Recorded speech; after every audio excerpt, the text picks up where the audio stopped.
성경 중에 성경은 우리가 로마서라고 우리가 말하는 데는 이론이 없습니다.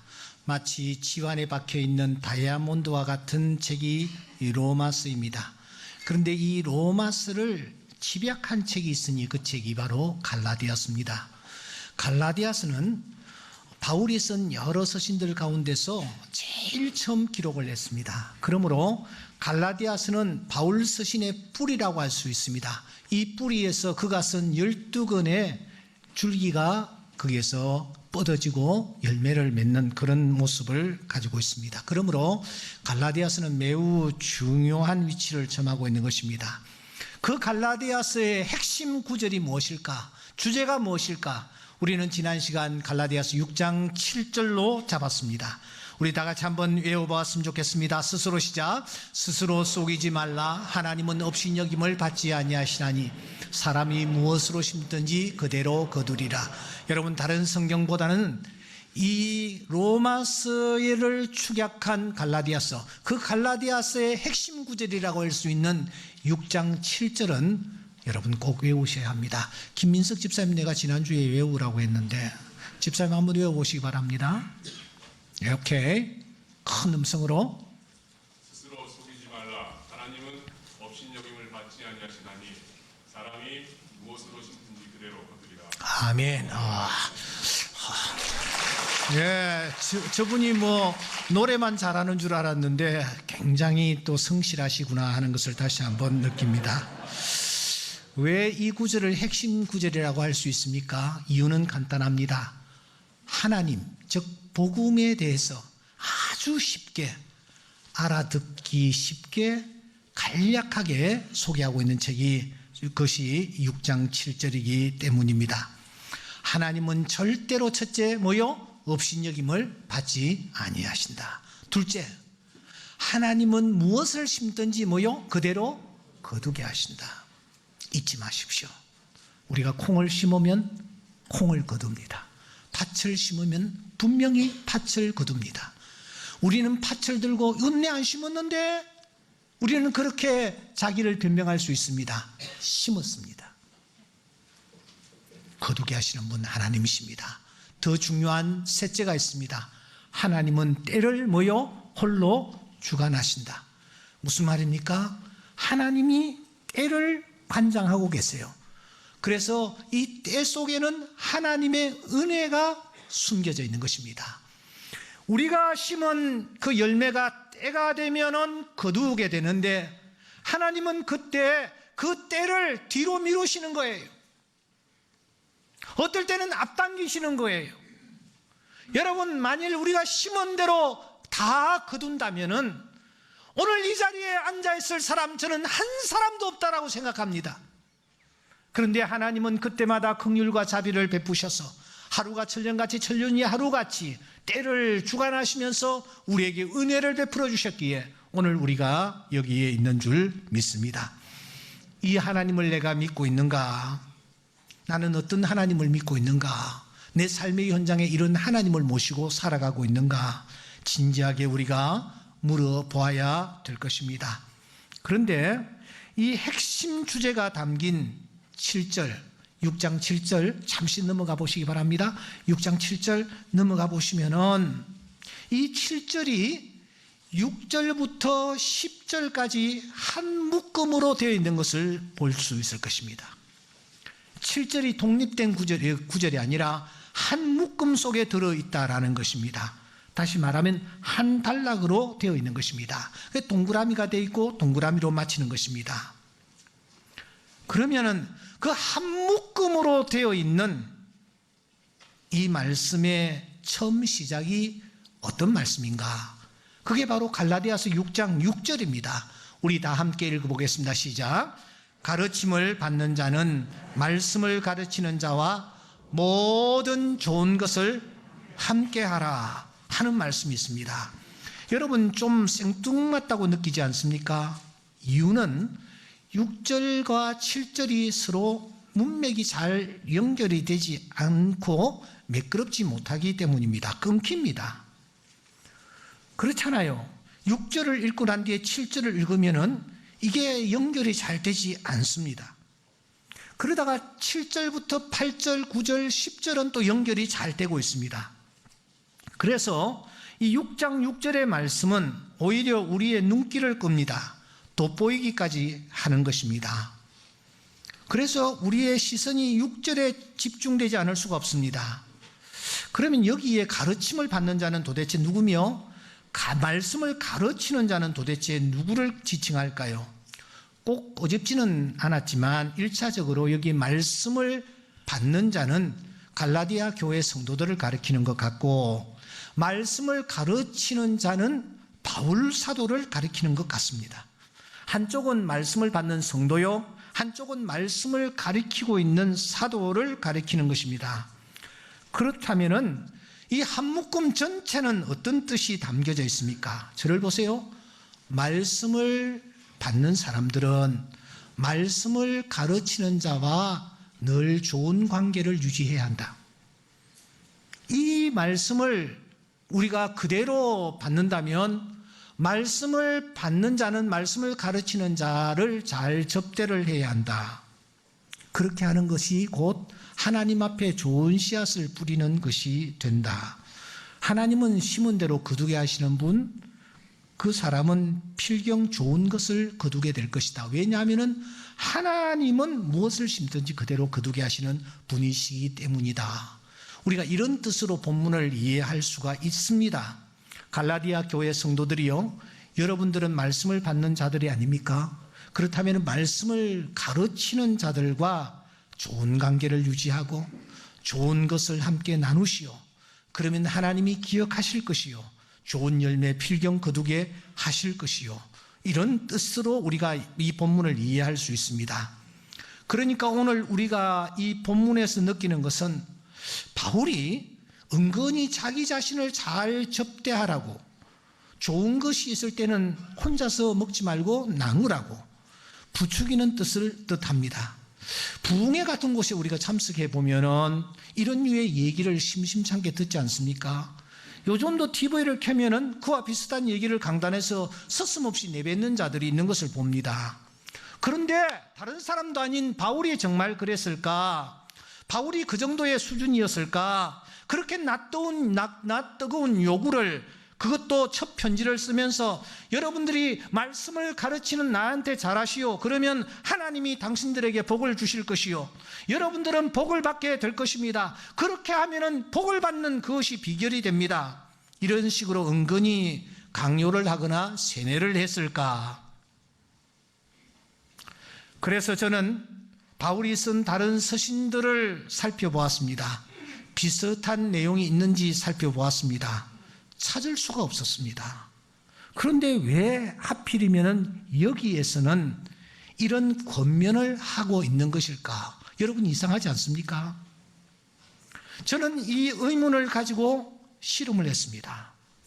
그러다가 본문을 들여다보니 그 답이 1장 1절에 숨어 있는 것을 확인했습니다. 여러분 1장 1절로 다시 돌아와서 우리 천천히 1장 1절을 한번 읽어보는 것입니다. 시작. 사람들에게서 난 것도 아니요 사람으로 말미암은 것도 아니요 오직 예수 그리스도와 그를 죽은 자 가운데서 살리신 하나님 아버지로 말미암아 사도된 바울은. 여러분 바로 이 1절이 지금 우리가 의문을 가지고 있는 그 문제에 대한 해석이요 푸는 열쇠입니다. 어떻게 이 1절이 6장 6절의 말씀, 가르침을 받는 자는 말씀을 가르치는 자와 좋은 것을 함께하라는 이 말씀을 푸는 열쇠가 될 수 있단 말인가 하는 것이죠. 우선 이 1절을 다시 한번 주목하시면 이 1절은 다른 서신과는 분위기가 전혀 다르다라는 것을 우리가 느낄 수가 있습니다. 다른 편지들을 보면은 어떻게 시작합니까? 먼저 고린도 교회를 향해서 고린도 전서를 썼는데 1장 1절은 이렇게 시작합니다. 하나님의 뜻으로 말미암아 그리스도 예수의 사도된 바울은, 이렇게 시작합니다. 에베소 교회에 편지할 때 바울은 하나님의 뜻으로 말미암아 그리스도 예수의 사도된 바울은, 이렇게 시작합니다. 빌립보 교회에 편지할 때는 그리스도 예수의 종 바울을, 데살로니가 교회에 편지할 때는 바울과 실루아노와 디모데는, 이렇게 시작합니다. 그런데 여러분, 다른 서신에서는 자기소개가 아주 간단합니다. 어떤 경우에는 자기소개도 하지 않습니다. 그런데 여러분, 오늘 우리가 펼친 이 갈라디아서를 보면 갈라디아 교회 성도들에게 바울이 편지하면서 자기 자신을 자세하고 분명하게 그리고 길게 소개하는 것을 우리가 확인할 수가 있습니다. 보세요.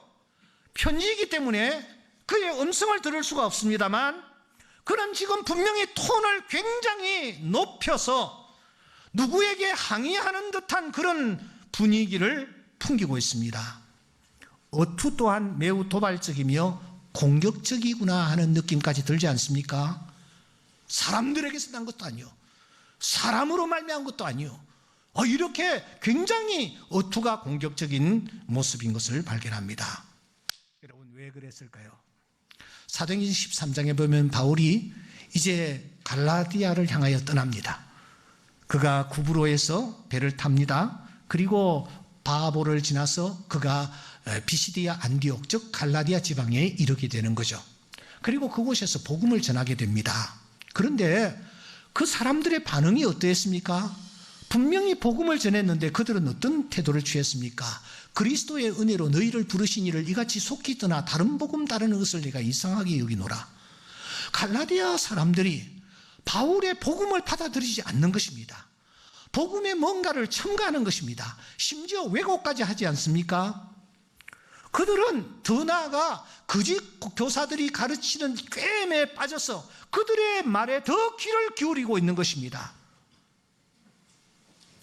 너무너무 이상할 정도로 이 사람들이 바울이 전한 말씀을 받지 않고 거짓 교사들이 얘기하는 것을 받아들이고 있는 것입니다. 이유가 무엇일까요? 이유가 무엇일까요? 사람들에게서 난 것도 아니요, 사람으로 말미암은 것도 아니라 이게 또 열쇠입니다. 해답입니다. 이 말의 뜻은 이것입니다. 당시 갈라디아 교회 성도들이 바울을 놓고 그 사람은 사도가 아니야, 가짜야, 이렇게 말하고 다녔다라는 것입니다. 그 사람이 정말 사도라면은 적어도 5가지 이 자격을 갖추고 있어야 되지 않는가? 예수를 직접 만나야 되고, 예수로부터 부름을 받아야 하고, 예수의 가르침을 받아야 하고, 더 나아가 이 사람은 예수로부터 파송장을 받아야 하고, 이 사람은 오순절 성령 강림을 입어야 하고, 그리고 예수의 증인으로 살아야 한다. 그런데 바울 사도는 뭔가? 예수님 시대에 있었는가? 예수님에게 부름을 받았는가? 그렇지 않지 않느냐? 그러므로 그 사람은 사도가 아니라는 것입니다. 한마디로 신학교 졸업장도 없으면서 박사 가운도 입지 아니하면서 선교사 파송장도 가지지도 않고 우리 앞에 나타나 내가 사도라라고 말하는데 저 사람 하는 말을 우리가 믿을 수 있느냐라는 것입니다. 그래서 그들은 바울을 사도로 인정하지 아니했던 것입니다. 바울을 사도로 인정하지 아니하니 어떤 결과가 나타나느냐? 바울을 냉대했습니다. 바울의 말을 받아들이지 아니하고 바울을 홀대했습니다. 그래서 바울은 갈라디아에서 그야말로 찬밥 신세가 된 것입니다. 이런 갈라디아 교회 성도들을 바울은 깨우칠 필요가 있었습니다. 왜냐고요? 진정으로 하나님이 보내신 자라고 믿는다면 그런 태도를 취할 수가 없기 때문입니다. 말씀을 소중하게 생각한다면 그렇게 바울을 냉대해서는 되지 않다라고 생각했기 때문입니다. 바울이 누굽니까? 말씀을 전하는 자 아닙니까? 그런데도 바울 사도를 말씀을 전하는 자로 받지 아니함으로 바울을 홀대했던 것입니다. 만일 바울이 정말 하나님이 보내신 사도라고 믿고 있었다면 그들은 바울을 그렇게 대해서는 되지 않는 것입니다. 여러분, 조선조의 송시열이라고 잘 아십니다.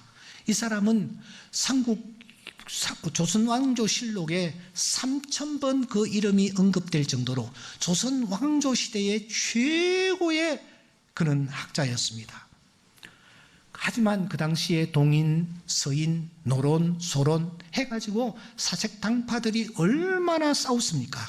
이 과정에서 당파의 제물이 되어 그가 제주도에 귀향을 가죠. 거기다가 다시 끌려서 귀향을 하는 중에 왕이 보낸 특사가 나타납니다. 특사가 사약을 가지고 온 것입니다. 그때의 장면을 실록은 자세히 소개합니다. 약이 도착하자 우암 송시열은 상의를 가져 다 몸 위에 덮어라 하고서는 눈을 감은 채 왕이 있는 쪽으로 무릎을 가지런히 하고 몸을 숙여 전지를 보내온 편지를 경청하였다. 마침내 사약을 받자 약을 들고서는 베개에 누워 운명하니 이날이 숙종 15년 1689년 6월 8일 계유일이었다. 이렇게 소개합니다. 일개 왕이 가져온 말씀 앞에서도 이 송시열은 무릎을 꿇고 그렇게 왕을 위하는 태도를 취했습니다. 가이사라의 고넬료도 그러했지 않았습니까? 성경은 이렇게 말합니다. 마침 베드로가 들어올 때에 고넬료가 맞아 발 앞에 엎드려 절했다. 베드로가 갑자기 깜짝 놀라서 말을 합니다. 일어서시오. 나도 사람입니다. 무슨 말입니까?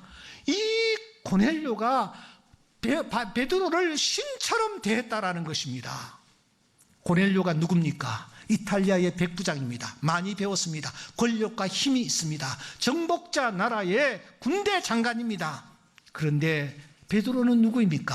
저 갈릴리 바다의 어부 출신입니다. 얼마나 배웠는지 우리는 알 길이 없습니다만은 일자 무식이었다라고 우리는 생각을 합니다. 그런 베드로 앞에, 아무 힘도 없고 권력도 없는 베드로 앞에 지금 고넬료가 무릎을 꿇는 것입니다. 왜 그렇습니까? 고넬료가 하나님의 말씀을 가지고 왔다라고 믿었기 때문입니다. 그런데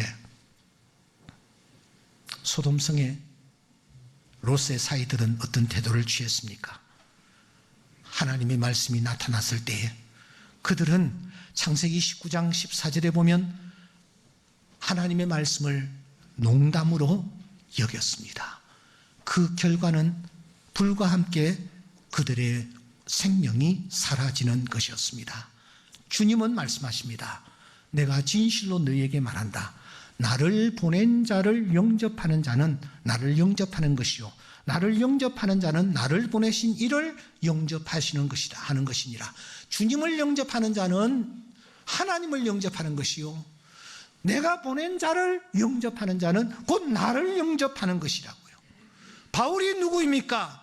다메섹 도상에서 직접 예수 그리스도를 만났고 그로부터 가르침을 받았고 그로부터 사명을 받은 사람이 바울입니다.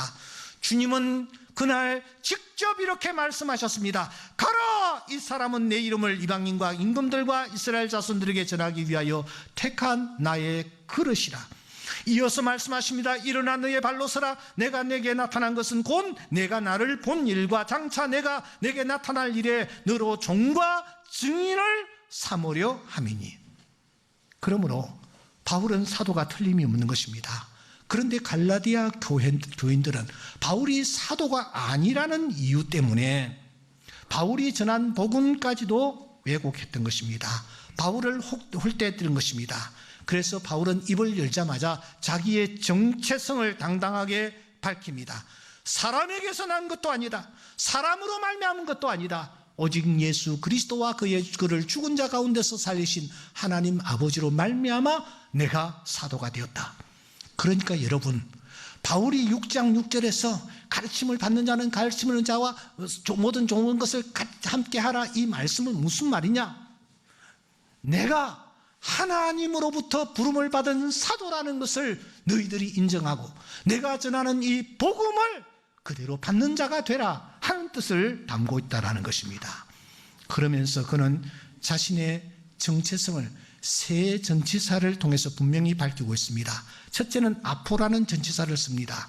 사람에게 난 것도 아니다. 출처, 근원을 밝히는 전치사입니다. 내 근원은 사람이 아니라는 것입니다. 둘째 근은 디아라는 전치사를 씁니다. 사람으로 말미암은 것도 아니다. 경로와 관계를 밝히는 전치사입니다. 누구로부터 내가 공급받는 것이 아니라는 것입니다. 그러면서 그는 갈라디아라는 그런 단어를 사용하고 있습니다. 오직 예수로 말미암았다라는 것입니다. 나의 정체성은 사람이 근원이 아니라는 것입니다. 사람으로부터 온 것도 아니라는 것입니다. 자신은 오늘 이 자리에 내가 있는 것은 오직 예수 그리스도, 그리고 그 예수 그리스도를 죽은 자 가운데서 살리신 하나님으로 말미암아 오늘 내가 여기 존재하며 그분으로부터 사명을 받는 자라는 것을 그가 밝히고 있다는 것입니다. 사랑하는 여러분, 얼마 전에 한 가수가 고대 철학자를 불러냈습니다. 아주 친근하게 태스형 세상이 왜 이래? 이렇게 불러냈습니다. 소크라테스였습니다. 소크라테스, 그가 했던 말, 무슨 말이 떠오릅니까? 소크라테스 하면은 대부분의 사람들이 너 자신을 알라라는 말을 떠올립니다. 자신의 정체성을 알아야 한다는 것입니다. 자신의 정체성을 알고 살아야 된다는 것입니다. 그러면 나의 정체성은 도대체 무엇입니까? 세상에는 세 종류의 사람이 있습니다. 첫째는 사람에게서 난 사람이라는 정체성을 가지고 살아가는 사람입니다. 자신의 정체성을 사람에게 두는 자입니다. 이런 사람들은 한마디로 흘러가는 사람입니다. 왜냐고요? 흘러가는 사람에게 기원을 두고 있기 때문입니다. 뿌리를 두고 있기 때문입니다. 잠시 후 자세히 살필지라도 그 사람은 없어질 존재입니다. 그 사람에게 기원을 두고 살아가는 자가 있습니다. 둘째는 사람으로 말미암는 사람입니다. 자신의 정체성을 사람에게 의존하는 것입니다. 사람에게 기대는 사람입니다. 이 사람들은 날마다 특징이 쫓깁니다. 왜냐하면 그 사람도 쫓기고 있기 때문입니다. 자꾸 좌표가 바뀌기 때문입니다. 겉으로는 열심히 삽니다. 하루가 굉장히 바쁩니다. 25시간도 모자랄 정도입니다. 주일에 예배를 드릴 시간조차 없을 정도입니다. 하지만 그 사람은 일에 이미 노예가 되어 있습니다. 세상을 다스리고 정복하라는 하나님의 뜻과 반대로 살아가는 것입니다. 돈의 노예가 되어 있고, 명예의 노예가 되어 있고, 일의 노예가 되어 있고, 성공과 출세의 노예가 되어 있으며, 어떤 사람은 자녀, 어떤 사람은 손자녀에게 노예가 되어 하루하루 살아가다가 인생을 끝냅니다. 마지막으로 예수 그리스도로 말미암는 사람입니다. 자신의 정체성을 사람에게 두지 아니하고 변함없으신 주님에게 두는 자입니다. 주님으로 말미암습니다. 주님을 통하여입니다. 그는 이렇게 고백까지 하는 것입니다. 만물이 주에게서 나오고 주로 말미암고 주에게로 돌아갑니다. 한마디로 주님에게 초점을 맞추고 살아가는 소명자입니다. 이 사람의 생애 목표는 뚜렷합니다. 확실합니다. 그것은 하나님이 부르신 부름의 상을 향하여 달려가는 것입니다. 모든 초점이 그분에게 꽂혀 있습니다. 이 사람은 우선순위가 아주 뚜렷합니다. 이 사람은 흘러가지 않습니다. 쫓기지도 않습니다. 왜냐하면 그는 소명자이기 때문입니다. 주님만 바라보고 주님을 향하여 나아가는 자이기 때문입니다. 예수 그리스도는 어제나 오늘이나 영원토록 동일하시니라. 그래서 그 사람은 뒤에 있는 것은 잊어버립니다. 표 대신 주님을 바라보고 달려가는 것입니다. 부름의 상을 놓고 의의 면류관을 향하여 그가 달려갑니다. 이 사람은 결코 후회하지 않습니다. 오직 하나님께만 영광인 줄 믿습니다. 그에게 영광이 세세에 있을지어다. 영광이 그에게 세세토록 있을지어다. 이제 말씀을 정리하겠습니다. 나는 어떤 사람인가? 나의 정체성은 도대체 무엇인가? 나는 근원을 어디에 두고 있는가? 뿌리를 어디에 두고 있는가? 나는 도대체 하루하루를 누구를 의식하며 살아가는가? 누구의 도움으로 살아간다라고 내가 생각하고 있는가 하는 것입니다. 바라기는 바울처럼 우리의 정체성이 예수 그리스도이기를 주의 이름으로 축원합니다. 그분만이 변함없으신 분이십니다. 그분만이 우리에게 결코 실망을 안기지 아니하시는 영원한 우리의 상급 되시는 줄 믿습니다. 그분은 우리를 위하여 면류관을 예비해 놓으시고 그분은 우리를 위하여 의의 상급을 예비해 놓고 계시는 것입니다. 그러므로 바울은 고백합니다. 전제와 같이 내가 부음이 되고 나의 날개약이 가까웠도다. 내가 선한 싸움을 싸우고 나의 달려갈 길을 바치고 믿음을 지켰으니 이제후로는 나를 위하여 의의 면류관이 예비되었으므로 주 곧 의로우신 재판장이 그날에 내게 주실 것이며 내가 아니라 주의 나타나심을 사모하는 모든 자에게도니라. 이 모든 자에 우리 한 사람 한 사람이 속해 있기를 주의 이름으로 축원합니다. 우리의 정체성이 사람에게 있지 아니하고 예수 그리스도에게 있을 때 그분은 결코 우리를 실망시키지 아니하시고 놀라운 상급들을 예비해 놓으셨다가 우리에게 허락하여 주실 줄 믿습니다. 이 은혜가 우리 모두에게 넘칠 수 있기를 주의 이름으로 축원합니다.